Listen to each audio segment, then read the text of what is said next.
పూజ హెగ్డే పవన్ మహేష్ మూవీలను వదులుకుని అడ్రస్ గల్లంతు చేసుకుంది. ఇప్పుడు రష్మిక కూడా అలాంటి తప్పే చేస్తోందా? నితిన్ మూవీ నుంచి తను జంప్ అంటున్నారు. అవన్నీ రూమర్స్ అనేలా రష్మిక ఫోటో పోస్ట్ చేసింది. కానీ సీన్ చూస్తే రష్మిక కూడా పూజకి ఎదురైన పరిస్థితే వచ్చేలా ఉందట. నిజమేనా? Take a look. Pooja Hegde దూసుకు వెళ్తున్న టైంలో ఫ్లాప్లు ఢీలా పడేలా చేశాయి. తర్వాత పవన్ ఉస్తాద్ భగత్ సింగ్ ని డేట్ల కారణంతో వదులుకుంది. గుంటూరు కారం నుంచి తను బయటికి వచ్చేసింది. ఆ తర్వాతే తన తలరాత తారుమారైంది.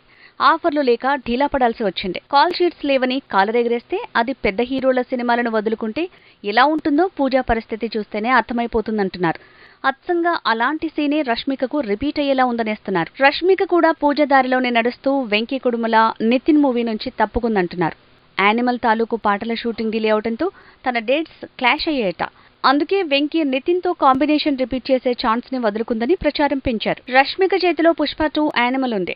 ఈ 2 సినిమాల్లో ఒకటి పూర్తవుతోంది, మరోటి పాటల షూటింగ్ మాత్రమే పెండింగ్ ఉంది. సో ఈ 2 అయిపోతున్న వేళ చేతిలో ఉన్న ఆఫర్ ని వదులుకుంటే పూజా హెగ్డేలా ఖాళీగా ఉండాల్సి వస్తుందంటున్నారు. పుష్ప, యానిమల్ ఏది వర్కౌట్ కాకున్నా మళ్లీ చిన్న హీరోలతో జోడీ కట్టక తప్పదు కాబట్టి ఉన్న ఆఫర్ ను వదులుకోవడం తప్పనేస్తున్నారు. ఏదేమైనా నితిన్ మూవీని రష్మిక వదులుకుందన్న వార్తల్ని చిన్న ఫోటో పోస్ట్ చేసి ఇంకా కన్ఫ్యూజన్ లో పడేసింది రష్మిక. ఏదేమైనా ప్రభాస్ తో సందీప్ తీయబోయే స్పిరిట్ లో రష్మిక రోల్ కన్ఫర్మ్ అన్నారు. సో ఆ హోప్ తో చేతిలో ఉన్న చిన్న చితక ఆఫర్స్ ని వదులుకుంటే కాల్ షీట్స్ ఖాళీగా కరిగిపోవాల్సి వస్తుందనే కామెంట్లు పెరిగాయి.